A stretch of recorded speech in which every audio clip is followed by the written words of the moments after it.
What's up, everybody? And today we're checking out Russians surround Bradley. They regret it. Combat footage. This is by the legendary Capyami. Probably the best YouTube channel when it comes to military kind of analysis, in my opinion.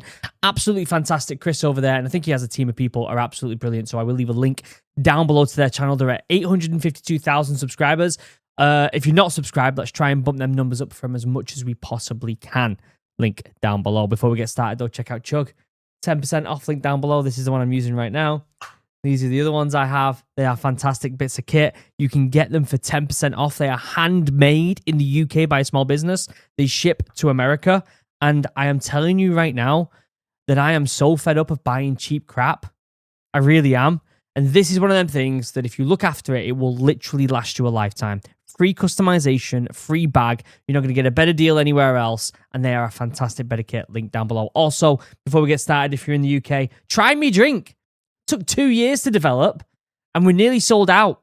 So if you're in the UK and want to get yourself some drink morale, healthy energy drink utilizing functional mushrooms, go ahead and do that at www. How do you stop your position? Whoa, calm down, Chris. www.worldwideweb.com. No, drinkmorale.com. I've not said www. in so long, probably years, that I forgot how to do it. All right, let's pull this up. How do you stop your position from being overrun against a numerically superior enemy that outnumbers you 10 to 1? That's what Ukraine's 47th Mechanized Brigade soldiers were tasked with on this mission to defend Avdiivka. This was an extremely dangerous mission for Ukrainian troops at a time when Russia still had huge reserves of heavy armored tanks, while Western vehicles were only just starting to arrive. The infantry of the 47th have to face down a massive armored assault head-on against them. So today, it is pretty remarkable how well the Bradley's done in Ukraine, isn't it? Like, it's insane how good it's done. We've added to the raw combat footage with map animations of the battlefield to help show the kind of tactics and strategies that Ukrainian soldiers are deploying in order to better understand. Capyami. Former infantryman and war correspondent, fire around at the subscribe button to get 3. The quality of this video, Chris. Ooh, fancy. Downs each week. At dawn, Russian forces start their assault. Columns of heavy armored vehicles that are carrying large number of enemy infantry all advance simultaneously toward one location. Yeah, because not a good idea. Have much night vision, they choose this early morning hour to assault. Not only do they not have the best vision, there's probably mines all over that place, so they want to kind of stay in the tracks of the ones ahead of them. You can see the Russian troops are pouring in, converging on the positions of the Ukrainian soldiers. The defenders include the 110th Mechanized Brigade, the separate Presidential Brigade, and the 47th themselves. Okay. The lead Russian tank has a plow fitted to the front of the vehicle, and it's paving a safe path through the minefield so that the rest of the Russian vehicles can follow on. Yeah. You can see tracer rounds from the Russian vehicles' autocannon shells and giant explosions going off, showing just how one of the Russian tanks on fire, that third one back already. Much heavy firepower is getting thrown at that Ukrainian trench line in the tree line that you see there. Imagine getting your head down in there. Laying down this fire to try to cover their advance. Ukrainian troops fire back. You can see an anti-tank guided munition fly by the Russian column there. But so that close. Missile misses its target, and we'll see what the Ukrainians do next. Turns Russia's breakthrough into a deadly trap. Doing the research for these videos, as you can imagine, involves sifting through just a metric ton of We'll get through the ad. If you know, you know. That pepper the Russian advance, but don't score any knockout blows, because those munitions are best for taking out. Whenever I see individuals exiting a vehicle and then all just scrambling for a tree line like that, you just know the training's not there. The training is not. That's not how you move from point A to point B, from a vehicle to a tree line. That is not how you traverse that terrain, especially when you're in combat. Shocking. Infantry. Scrambling. Multiple explosions, 50 to 100 meters away from the Russian targets. The scale of this attack is just incredible. As the Russians breach the first defensive line, the infantry dismount here to try to clear the trench network. What are they doing? The Ukrainian 47th infantry fall back and create local strong points to block the Russian infantry. These trenches are the main defense against the assault. We can see the Ukrainian surveillance drone gets a bird's eye view of the battlefield, because at the same time, the Russians are hitting multiple positions throughout the sector. It's up to the 47th Brigade to hold their ground as long as they can, just until reinforcements can arrive, which is what the Ukrainian commanders are doing right now. As soon as they identify a massive attack is coming, they start calling for their reinforcements. According to a Ukrainian soldier who fought in this battle and was interviewed, the Firstly, let me go back real quick. reinforcements. According to It's right behind my head. That badge is sick. That is like the Greek helmet with the sword and then the regular military modern helmet underneath next to it. Such a cool badge. a Ukrainian soldier who fought in this battle and was interviewed, the Russians had already tried to break through here for weeks at this point. Wow. They were exhausted from the fighting. We can see a Russian soldier riding on top of a BTR here, firing their rifle off wildly from the rooftop of the vehicle in one of the most strange tactics I've seen yet. That's how you get yourself pinged by a snipe or a sharpshooter. The Ukrainians use precise artillery support and FPV drones to start knocking out several enemy vehicles in a huge explosion. We see the husks of the burnt out Russian tanks from previous assaults. But this Ukrainian squad is still basically alone and outnumbered out there. They engage the Russian infantry in close quarters fighting. You can see the infantry in the trench here have blue tape all over their uniforms to prevent friendly fire. Yeah. Now, these Ukrainian soldiers that are going to be defending this trench are going to be putting up an insane fight. We see the Russians from the drone footage. They're clearly marked in red tape in a nearby trench about 50 meters from them. Yeah, I want to see that animation again so we can get a better understanding of where everyone They're is. so close that the Ukrainians can hear the enemy shouting. A very unnerving experience. Oof. This gives Did the round hit the tree? An idea though. If you can hear the enemy talking, you can probably throw something at the enemy then. If True. You're that close. He winds up and throws a fragmentation grenade. Throwing a baseball is easy, but throwing a grenade while in full battle gear with a rifle slung and body armor makes it much, much more difficult. Talk about a good throwing arm, though. That grenade was dead on. Takes out two Russian soldiers. We can't show the Dead footage on. here of the dead, but this is a recreation of what happened. But the explosion only briefly held the Russian assault deck. Why is he spraying? That Russian's spraying in the sky. I'm guessing there's a drone he's looking at there. Look at that. Let me go back a little bit. Oh, I'll just go back. I'll go back 5 This seconds. is a Watch. recreation of what happened. He's spraying in the explosion sky. only briefly held the Russian assault at bay. The Russians responded. Does he think? I'm wondering if that Russian thought that that grenade was actually an FPV drone or something. I'm wondering if that's what he thought it was, and that's why he's just spraying in the sky to try and stop anything from getting to him. With grenades of their own, and the Ukrainian defenders just barely managed to get away from the blast in time. We see a bird's eye surveillance view here that we're going to slow down to show a lay of the land of this assault. Yes. Notice right there, you can see all the Russian armored vehicles are bunched up and damaged at that one localized point. Why Yeah, getting funneled right in there and damaged. Wow. aren't they damaged throughout the whole road? Why is it just focused there? You see about 8 knocked out, damaged Russian vehicles are stuck right there where the tree line is. They got And funneled. this is because that's what's called a kill zone. It's the point at which Ukrainian defenders maximize their layered effects. Yeah, I mean, this is basic stuff, right? You can take this and you can extrapolate it into CQB. You can take it and extrapolate it into troop like firing. Like it's basic stuff, right? This is literally like the opposite of the Battle of Thermopylae? Is that what it's called? With the 300 Spartans. Basically, when something's so condensed, it's very much easy to set a bunch of rounds on them.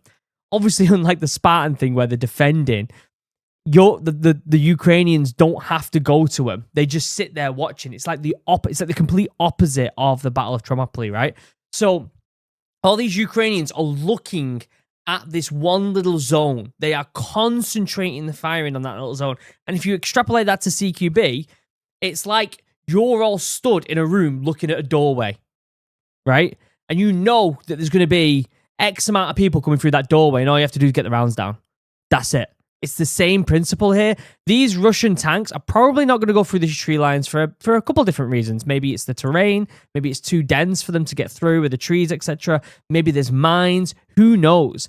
But the thing is, they've seen this gap thought it was a good place to go through, and they've just been absolutely ambushed by everybody in that little funnel. It's shocking. It's basic. This is the thing. This is basic stuff. You learn this in all aspects of the military. All aspects. If you're in a troop in a firing line and you've got a peel left, peel right, and you know you're going to get funneled into something, you don't do it. If you're in CQB and you know there's a bunch of enemies in a room, you're not all going to funnel into that doorway. It's like basic stuff, and this is what shows how poorly trained these Russian soldiers are. Landmines, anti-tank munitions, artillery, FPV drones, they're all zeroed in for right here. Drone operators have this location marked on their GPS beforehand. So again, going back to that there, the battle of, is it Thermopylae or Tremopylae or something like that? Where it's the opposite way, right? If it's the opposite, bearing in mind, that was done with swords and shields, right? So there was no like artillery and grenades and FPV drones. But it was the opposite way. You had a small group of people within a corridor defending a larger group who have to slim themselves down going in. But when it's the opposite way completely, you're in such a bad mess. Machine gunners are zeroed in for this distance. Bradley gunners also have this marked off. This is why often assaults don't run into resistance until they run into basically a brick wall. Yeah. Despite all this, the pressure from the attack is threatening to break through the line. They've already been in several hours of fighting at this point. They're exhausted. That's when the unit's M2 Bradleys arrived to reinforce the fight. Classics. The 47th Separate Mechanized Brigade was one of the first Ukrainian units to receive this Western armored vehicles, including the American-made Bradleys that you see here. An M2 Bradley can't take a direct hit from a tank, but the infantry in that trench that are holding out, they need whatever support they can get right now. So the Bradleys arrive with more infantry reinforcements. They drop ramp and outpours fresh soldiers with ammunition, food, and RPGs. They quickly enter the trenches and start moving up to the isolated squad. This is such a good breakdown of a mission. Such a good breakdown. This is how defending a position when outnumbered works. Your entire line is spread thin, but when assault is pinpointed, you rush in your reserve forces from the rear to plug the gaps. You saw it was... But it's not that. Like, a lot of people presume... Like, I talk about this all the time, about grouping. Like, you do not want to bundle up. You don't want to bundle up. You need, like, at least 2 to 3 minimum meters away from your oppo next to you. Really and truthfully, you want, like, 4 or 5, right? You need space. If you've got a troop of 10 lads... Like, you want to be covering 100 meters with them 10 lads, maximum, maybe more like 50 meters. But you want to be spread out. You want to be spread out enough so that you can get eyes on with your mate next to you, you can get comms, and you can traverse between the people next to you if you need to do something, right? But you need to be spread out enough so that if someone lobs a grenade, if an RPG comes in, if a tank comes in, if something comes in that has a bigger blast radius, it only takes out one individual. We see so many videos where lads bundle together, whether they're just having a bit of a condor moment where they just sit and have a chat. They're the moments that are the dodgy, the scary. You shouldn't be doing it. It's the situational awareness. So, yes, they're spread out. But they're not spread out enough so that they can't get to each other if they need to. But they're spread out enough that they're going to stop that blast radius from taking out too many. Only about one squad of Ukrainian infantry that were holding out against an entire Russian armored column. Oof. While the friendly Ukrainian infantry advance, the Bradley opens up with covering fire from their 25mm chain guns. As bullets snap overhead, the squad starts formulating a plan to retake the positions that they had abandoned earlier in the day.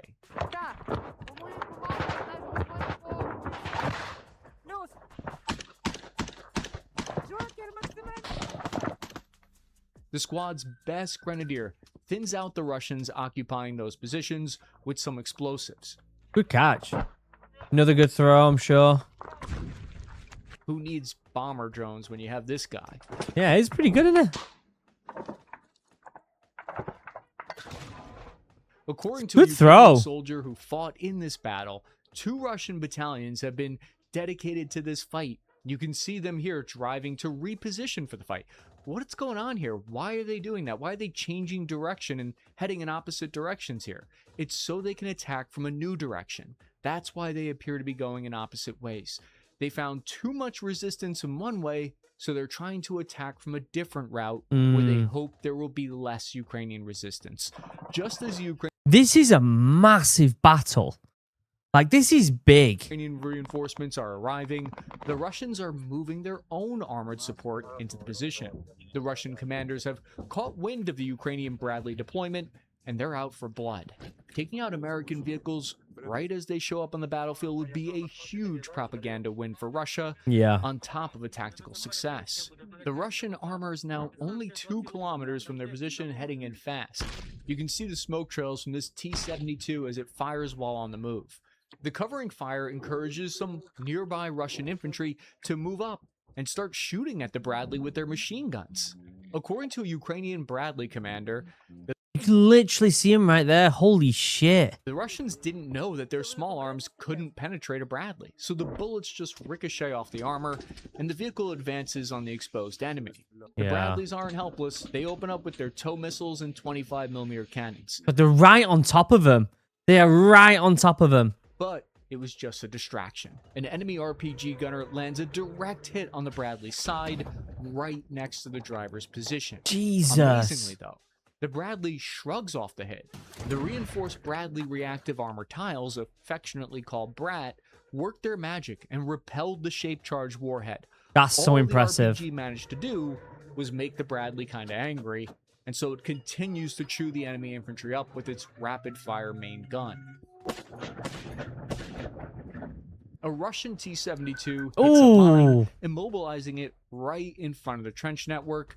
The tank looks like it had a mine plow Look at the track there that's come off it. fitted to it, but the crew chose not to deploy it, likely because they wanted to be more mobile and be able to quickly maneuver the tank instead of dragging the plow through dirt. But it was a mistake, which cost them dearly. Yeah. We can see Russian armor burning while the tank crew ditches their immobilized vehicle and retreats. Now, the Ukrainian 47th brings their heaviest armor to the fight. The German-made Leopard 2A6 tank enters the chat and immediately makes their presence known, blasting Russian armor I want to see that top-down visual again. Are they going to show that? Because it was absolutely... Yeah, they are going to show it. Brilliant. with 120. We can analyze it a bit better then as well. See the shockwave from the explosion of the Russian tank ripple across the field in slow motion. That's so cool. Going over 100 meters distance, showing the insane force involved here. Multiple tanks detonate into massive fireballs. But the defenders are not out of the woods. It's about to get even tougher. Russia seems to have an endless supply of metal and men. The lads are just like jumping off the tank there. They're going back through this area that they were funneled in earlier to get a better position. God, there is rubble. 1, 2, 3, 4, 5, 6, 7, 8, 9, 10, 11, To throw 12. into this position. Ukrainian surveillance drones spot them moving more armored columns into the position to attack this tree line. While the tank battle rages literally over their heads, the forward infantry squad are fighting hard through the trenches. You can tell that they've been in the thick of it for a while, the way they're just throwing RPG rounds around casually on the ground like it's no big deal. One soldier takes aim with their anti-tank weapons. He exposes himself to take a shot at the tank. It's a direct hit. One infantryman The guy jumps to the ground after it as well. He's like, fuck that, if we get hit by a tank. knocks out a multi-million-dollar piece of machinery Wow. with some bravery and marksmanship. So the Ukrainians managed Okay, this is sick. Look at this. Look at this. So we know that we got the Bradleys behind the Ukrainians on this far left-hand side here, don't we? Less troops from the Ukrainians here. But again, if you're defending, you do have the upper hand if you're defending. It's always been the upper hand for defending. Obviously, unless you've got an ungodly amount of firepower against you with tanks and stuff like that. But for the most part here, they're in a better position, right? There's a trench here that's going along here, but what will be happening is one lad will just be looking down and no one will have the guts to go down there. Not a chance. And so at the moment, it's a standoff between these Ukrainians throwing stuff over here and waiting for the Bradleys to come in to really make damage. That's what will be happening. to hit that tank with the RPG, but they're forced back by heavy fire because that puts a red flag right on their position, draws all the fire on them. A massive wave of Russian reinforcements. Look at that. Russian infantry start pouring toward the trench line. They're storming in from all directions at this point. the Russians use a T-72 equipped with reinforced relic armor package to plow through the trees and reduce the available cover for the Ukrainian side. They're trying to get through that kill zone. As effective as the Bradleys and Leopards have been in the fight so far, there aren't enough of them. The Ukrainian 47th UAV Strike Company steps up to the plate with swarms of FPV Here we drones. go. Here they come. The drones slam into Russian positions. It's so brutal, we can't show the footage, but suffice it to say, multiple Russian infantry positions are taken out with these drones. Yeah. It's one of the earlier examples in the war of this tactic being used to stop massive assaults. Again, we've gone over it so many times, just the impact drones have had on the battlefield. I mean, this looks like it's in a dire situation for the Ukrainians here, like they're in trouble. And yet, this probably completely changed the tide of this battle. Despite heavy jamming from the Russian side, the drones managed to land hits on key enemy vehicles and infantry positions. Russian soldiers stand near their vehicles looking up at the sky, trying to hide. Some of the hits we can show on the armored vehicles and equipment. It's a devastating onslaught, and it represents one of the last weapons in their tool belt, one of their closest in systems to deploy in the last line before falling back. Whenever possible, the drone operators target either enemy tanks or transports with extra antennas that might be command vehicles. The vehicles trying to even make it to the kill zone now are starting to get tagged by drones. With the Russian tanks busy dodging drones, the M2 Bradleys get more aggressive. They start pouring chain gun fire down on the enemy. This Russian tank fires off a shell only to get nailed by an FPV drone. Boom! Oh my god! Was that a guy that went flying? Did you see that? Fires off a shell only to get nailed by an FPV drone in return. The ammo instantly explodes, sending a column of fire into the air. Was that a dude? Blocking the BTR transports behind it. The BTR Holy shit! doesn't make I it don't much think it further was. and gets absolutely evaporated. I don't think it what was. Looks like a shot from one of the Leopard 2s. Multiple Russian armored vehicles are attempting to make it through the open fields instead of using the roads, because it seems like a safe option. But the Ukrainian M2 Yeah, but there's going to be mines and all sorts. Bradleys, the drones, the artillery all make that a difficult challenge to achieve a breakthrough on. Meanwhile, the forward infantry have regrouped at their strong point. The armored fight is happening while on the lower level, a massive trench battle with infantry Here we go. is also taking place at the same time. A huge shell whizzes overhead the trench, possibly from the enemy tank looking in their direction. Determined to not get pinned down, the Ukrainian squad starts advancing in small groups to probe the trenches ahead. You're advancing in a trench? Oh my god, I couldn't think of a worse job to do. Your point. Imagine being told you're point man to advance in a trench. I don't know if there's a worse job. Going in, being first to enter a room in CQB knowing there's enemies in there. It's rare that you would do that, isn't it, really? But this is happening. The infantry maneuver and communicate through the trench system, constantly putting Look down how close they suppressing are. Look how close they are. There's one little bend here between one dude here and one dude here. That is bad. What they need to do here, I mean, this is the thing. They probably don't know where the enemy is. This is why intel is the most important thing. If these two lads here could throw a grenade behind this individual, making him panic, then you can take it all out, apart from these back here. fire small arms on the enemy. They push up through the trench network to close with and destroy. One Ukrainian soldier who was interviewed about the battle later said that they move up in small groups because that's how they work most efficiently inside the trenches. It makes sense. It's a small amount of room. And again, you don't want too many people in one big space, in one small space. You're all going to get blasted. They calculated that they could dislodge the enemy, and so they try to push up from there.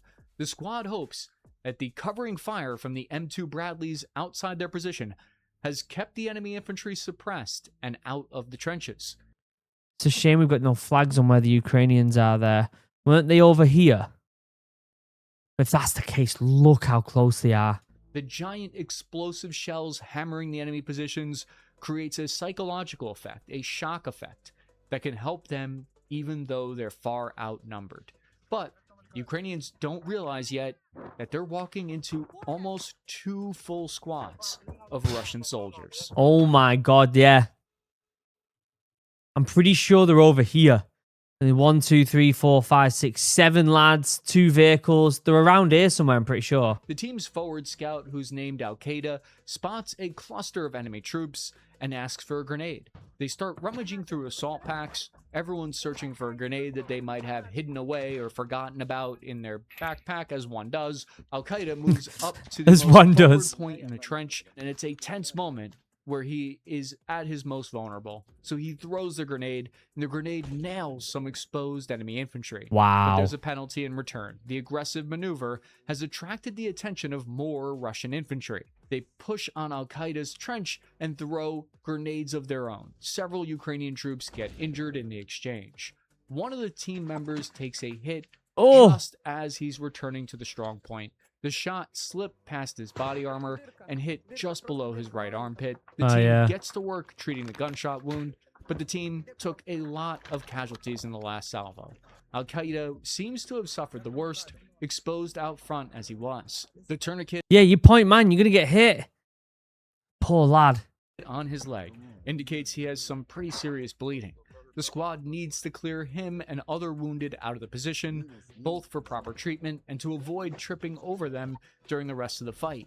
They radio for a medevac to get them to safety, but it's going to be a rough evacuation to Yeah. get the wounded from this frontline trench. As explosions go off all around them, the team debates what to do next. Al-Qaeda offers to hold the position while the rest of the team moves out. He wants to hold the position while the rest of the team moves out. You know what that means, right? But they're still surrounded by tanks, and there's nowhere to go. Over the radio, a plan to evacuate the wounded starts to take shape. The other infantry secure a side trench, while command uses an overhead drone to lead the Bradleys to the evac site. It's a gamble, since the enemy tanks are still out there, but it's the best chance they've got. Al-Qaeda's in a ton of pain, especially trying to walk with a tourniquet secured around his thigh. You can see him shaking from all of it. He Oh, has to push through the agony. Go on, and lad. move if he's going to get to the Bradleys in time. He seems to resign himself to his fate and offers again to stay put and hide while the rest of the team moves out to safety. We can't nah, you don't do that. Don't do that. see it, but I bet the grenade blast also rattled his skull around and he's dealing with a TBI, in addition to the injuries we can see. The squad do not want to leave a man behind, so they give Al-Qaeda smoke to help him rest and calm down his nerves, which is one of the kindest things you can do for an infantryman out in the field, while the M2 Bradleys get into position. It's that and give him some Haribo.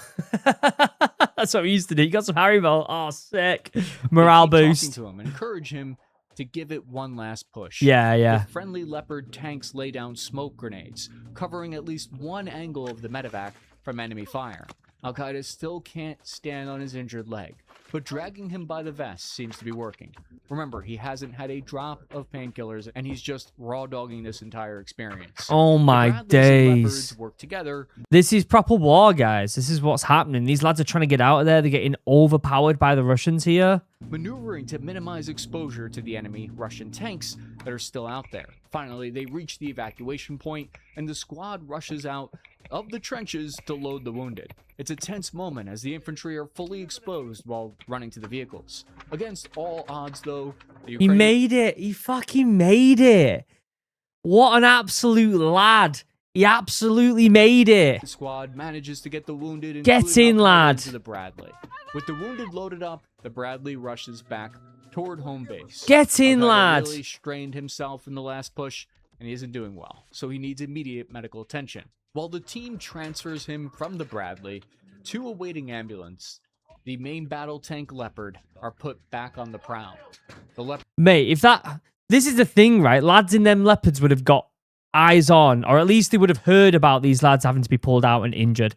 And I guarantee them lads in that tank are like, let's go back and fuck them up. This is the thing, like, you just know what the lads are like, and you know the moment you hear one of your lads hit, everyone just gets incredibly aggressive. Birds fire armor-piercing Sabo shells, punching right through the frontal armor of the enemy T-72s. With their armor support reduced to smoking wrecks, the Russian infantry get relentlessly pounded by 120mm high-explosive shells. Nice. As the sun starts to set, there's practically nothing left to the massive assault that threatened the 47th defensive line. A smoldering fire finally reaches this T-72's fuel tank blowing the hole open before spreading to the ammo and truly finishing it off. Considering how overwhelmed Ukraine was, I would say this was successful for Ukraine. Very successful. A lot of these wrecks still have full ammo loads inside, making for some truly spectacular fireworks when they go off. The Russians threw just about everything they had at this position, and eventually they did take the town of Avdiivka, but the insane defense from the 47th Mechanized Brigade and their neighboring units made the Russians pay for every inch of land they took. It was one of the bloodiest battles of the war so far for the Russian military. This has got to be one of the most intense videos, and also the best dialogue over a video explaining that I've seen in the Ukraine war. We've been watching this now for years. What an absolutely fantastic breakdown of a battle. This is a true, this is literally the perfect example of a battle in any war. The Western-made M2 Bradleys and Leopard 2 armored vehicles made a huge difference in the fight. While the Bradleys delivered and evacuated infantry close to the front line, the Leopard 2s were able to neutralize enemy tanks at long range. These vehicles had only just made their combat debut in Ukraine a few months earlier, so their crews were still relatively green. They were learning quickly, though, how to move with confidence once they realized what their vehicles could do and putting effective fire on the enemy. If it weren't for their timely arrival, the defenders from the forward trench might never have made it out alive. 100%. And that's really what this battle comes down to, I think. Drones, artillery, Bradley, and Leopard tanks inflicted enormous damage, but none of them could hold the trench by themselves. It was a handful of exhausted infantrymen refusing to give up in a filthy trench on the ground long enough for all that firepower to really matter. And this is why it's important for this footage to constantly be shown to people as well and explained to people. People forget this is happening right now. This is happening right now. And it's so easy to just go about your day and pretend and just listen to the regular news cycle with regular shit going on as usual, talking about mundane stuff. There is a war going on right now. Russia would eventually capture Avdiivka, but battles like this show why taking territory is still brutally difficult. At the very end of the kill chain, somebody still has to physically stand there and refuse to move. That has got to be one of the best videos I've watched on this channel in a long time. That might be the best video Cappy Army's made, if I'm honest with you. I know I like the UFO stuff. You know, I enjoy that stuff. But I think that might be one of the best videos I've seen. Absolutely fantastic. And if that doesn't convince you to go over to Cappy Army and give him a subscribe, I honestly don't know what would. Link down below to Cappy Army. Please go over there, support. Check out Chug if you haven't already. Go buy one of them right now. Check out Morale if you're in the UK. And other than that, I'll see you in the next video. I love you all. Have a wonderful day. Goodbye.